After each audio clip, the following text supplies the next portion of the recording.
नमस्कार दोस्तों, खबर बहुत बड़ी है। उत्तराखंड के हल्द्वानी में बनफूलपुरा के 4,365 परिवारों के आशियाने उजड़ने से बच गए, उनके घर उजड़ने से बच गए। सुप्रीम कोर्ट ने आदेश जारी किया है जिसमें उन्होंने हाईकोर्ट के उस आदेश को पलट दिया है जिसके अंतर्गत इसी महीने की 10 तारीख यानी कि 10 जनवरी को वहां पर बुलडोजर चलाए जाने वाले थे और वो परिवार जो राज्य या रेलवे की जमीन पर पिछले 50 सालों से रह रहे थे, उन्हें वहां से हटाए जाने का प्लान था। मैं आपको बतलाना चाहता हूं दोस्तों, आपकी स्क्रीन पर सुप्रीम कोर्ट का आदेश क्या कहता है। सुप्रीम कोर्ट का आदेश यह कहता है कि सबसे पहले वहां जो लोग बसे हुए हैं उनका पुनर्वास किया जाए, उन्हें रिहैबिलिटेट किया जाए, क्योंकि इस सर्दी के मौसम में 10 तारीख को आप अचानक उन लोगों को जमीन पर नहीं फेंक सकते जो पिछले 50 सालों से यहां रह रहे हैं। खुद सुप्रीम कोर्ट के जज साहब ने कहा कि यहां पर कई लोग 50-50 सालों से रह रहे हैं। हम इस बात को समझते हैं कि रेलवे की जमीन पर अतिक्रमण नहीं होना चाहिए, मगर कई लोग इस तरह के जमीन के पट्टे लेकर यहां पर 50 सालों से रह रहे हैं। बात यहां नहीं रुकती, वो लोग यहां पानी, तमाम चीजें, उसका पैसा दे रहे थे राज्य सरकार को। यहां पर स्कूल खड़े कर लिए गए हैं। अब आप ये सोचते हैं कि 2019 के बाद, कोविड के बाद हाईकोर्ट का एक आदेश आए और पिछले 2 सालों में जो आदेश आया है, लोग अपने 50 साल का वजूद खत्म कर दें। सुप्रीम कोर्ट ने अपनी तरफ से यह आदेश दिया है, राज्य सरकार को नोटिस दिया है और कहा है कि आप पहले तय कीजिए कि पुनर्वास कैसे होगा। उसके बाद उन्होंने यह भी कहा कि अब इस जमीन पर और निर्माण नहीं होंगे, यानी कि अवैध अतिक्रमण किसी तरीके से और नहीं होगा। स्पष्ट आदेश है। एक तरह से कहा जा सकता है कि हल्द्वानी के 4,365 परिवार यानी कि करीब 60,000 लोगों को राहत मिली है। इस मामले की अगली सुनवाई दोस्तों 7 फरवरी को है। मगर जाहिर सी बात है कि अब उत्तराखंड की भारतीय जनता पार्टी सरकार के सामने चुनौती है कि वो पहले लोगों को रिहैबिलिटेट करें, उनका पुनर्वास करें और उसके बाद ही उन्हें हटाया जा सकता है। यह मामला क्या है, इसका इतिहास क्या है, यह मैं आपको बाद में जाके बतलाऊंगा। मगर मैं आपको बतलाने वाला हूं दोस्तों कि इस देश का जो शर्मनाक मीडिया है, नरभक्षी मीडिया है, इस देश का जो गोदी मीडिया है, उसके मुंह में खून लग गया था। उन्हें एक मौका दिखाई दे रहा था कि हल्द्वानी के बनफूलपुरा को बिल्कुल उसी तरह से बदनाम किया जाए जो कि शाहीन बाग में है। मैं आपको दिखलाना चाहता हूं किस तरह के नफरती शोज अभी से चलाए जा रहे थे आपके स्क्रीन पर। सबसे पहले आपके स्क्रीन पर पत्रकार जिस पर पुलिस केस है दंगा भड़काने को लेकर, वो किस तरह के कार्यक्रम कर रहा था। शाहीन बाग रिटर्न्स, कब्जा कबूल हुआ, तुष्टीकरण तेरे लिए, यानी कि उनको वो गाना याद आ गया, मुन्नी बदनाम हुई डार्लिंग तेरे लिए। उसको पलटकर इन्होंने क्या शो बनाया है, कब्जा कबूल हुआ, तुष्टीकरण तेरे लिए। आगे देखिए दोस्तों, अतिक्रमण में हिंदू मुस्लिम करने वालों की घंटी बजाओ। मैं इन पत्रकारों से एक बहुत ही सीधा और सरल सवाल पूछना चाहता हूं। यह परिवार पिछले 50 सालों से रह रहे हैं। पहले उत्तर प्रदेश सरकार ने उनसे कभी संवाद कायम नहीं किया कि आप रेलवे की जमीन पर रह रहे हो, और मैं आगे जाके आपको यह भी बताऊंगा कि इसको लेकर अदालती कार्रवाई क्या हुई। कभी भी सरकारों ने उनसे बात ना की, ना उत्तर प्रदेश सरकार ने, और बाद में जब उत्तराखंड बना तब कोई संवाद नहीं उनसे। अचानक पिछले 2 साल में हाईकोर्ट का एक आदेश आता है और आप ये उम्मीद करते हो कि वहां से हट जाएं। यहां पर बुजुर्ग रह रहे हैं, औरतें अपने बच्चों के साथ रह रहे हैं, कई लोगों के स्कूल यहां खड़े हो गए हैं। मैं इस बात को मानने को तैयार हूं कि अतिक्रमण हुआ है, मगर यह पिछले 60 सालों से हुआ है, 50 सालों से हुआ है। अगर अब इन्हें हटाना है तो आपको क्रमबद्ध तरीके से हटाना होगा। आप अचानक किसी की जिंदगी पर बुलडोजर नहीं चला सकते। वो बच्चे कहां जाएंगे, वो बुजुर्ग कहां जाएंगे, वो औरतें कहां जाएंगी। बहरहाल, और शर्मनाक कार्यक्रम, उत्तराखंड के शाहीन बाग का सच। मैंने आपको बताया ना दोस्तों, इनके मुंह में खून लग गया है। अब इन्हें यहां पर शाहीन बाग दिखाई दे रहा है, यानी कि हल्द्वानी के बनफूलपुरा के लोगों को बिल्कुल उसी तरह से बदनाम किया जाएगा जिस तरह से शाहीन बाग पर निशाना साधा गया था। आगे देखिए, हल्द्वानी में नया शाहीन बाग। याद कीजिए इन लोगों ने शाहीन बाग में क्या किया था दोस्तों। दो एंकर्स जो दो अलग अलग चैनल्स थे वो शाहीन बाग पहुंच गए थे, उन्हें भड़का रहे थे, उन्हें उकसा रहे थे। इत्तेफाकन इन दोनों एंकर्स में एक वो एंकर था जो 100 करोड़ की वसूली को लेकर 21 दिन तक तिहाड़ जेल में था, और दूसरा वो पत्रकार था, आपको याद होगा जब जनरल बिपिन रावत दुर्घटना में जो है मारे गए थे, यह आदमी शराब के नशे में धुत स्टूडियो में आकर अनाप शनाप बक रहा था। ये वो दो पत्रकार थे दोस्तों जो उस वक्त शाहीन बाग को बदनाम करने के लिए आए थे। याद कीजिए, माननीय अनुराग ठाकुर देश के गद्दारों को गोली मारो जैसे नारे लगा रहे थे, और नतीजा क्या हुआ था याद है कि नहीं आपको? शाहीन बाग में दो युवा आ गए थे और उन्होंने गोलीबारी शुरू कर दी थी। इनका यही प्लान हल्द्वानी के बनफूलपुरा को लेकर है दोस्तों, और मैं दावे के साथ कह सकता हूं अगर आज अदालत का प्रतिकूल आदेश आता तो मैं दावे के साथ कह सकता हूं सारे पापा की परियां, सारे मीडिया के गुल्लू और कालू बनफूलपुरा 10 तारीख को उतर जाते। ये लोग बुलडोजर के ऊपर खड़े होकर नाचते। याद कीजिए, सबसे तेज का दम भरने वाले एक चैनल की महिला पत्रकार वहां उतर गई थी। क्यों? क्योंकि उनके पति को ट्रांसफर कर दिया गया था अरुणाचल प्रदेश, और वो चाहती थी कि उनके पति का ट्रांसफर रुके।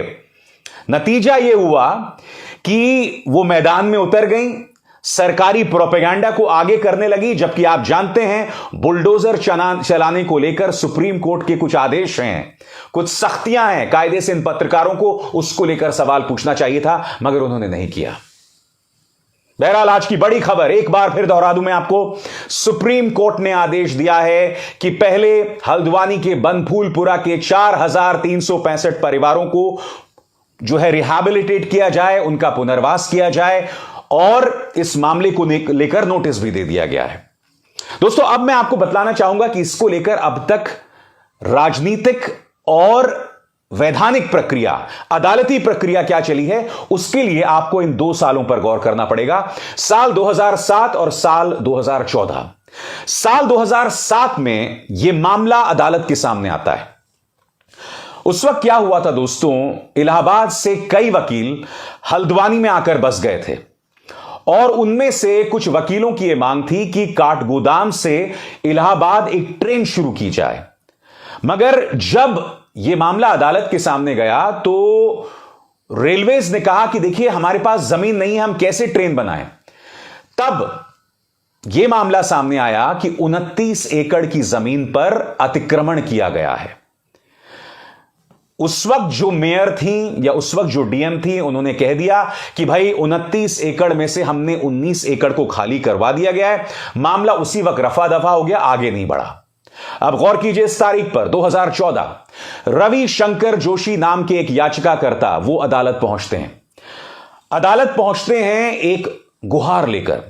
वो कहते हैं कि हल्द्वानी में गोला नदी पर जो एक पुल बना हुआ था वो टूट गया। क्यों टूटा? क्योंकि उसी पुल के आसपास कई लोग बसे हुए थे, गरीब लोग बसे हुए थे, और वहां पर वो खुदाई कर रहे थे। खुदाई करने के चलते क्या हुआ कि पुल जो है वो कमजोर पड़ गए और वो गिर गया। अब इसके बाद मामला जो है अदालतों में फंसा रहा। अदालतों में फंसते रहने के बाद फिर आखिरकार अदालत ने फैसला सुनाया। मामला सुप्रीम कोर्ट में भी गया। सुप्रीम कोर्ट ने कहा कि आप 3 महीनों में इसका निपटारा कीजिए। उन 3 महीनों में जो लोग हटाए जा रहे थे उनका कोई वकील नहीं पहुंचा अदालत में, मैं उसकी भी चर्चा करूंगा।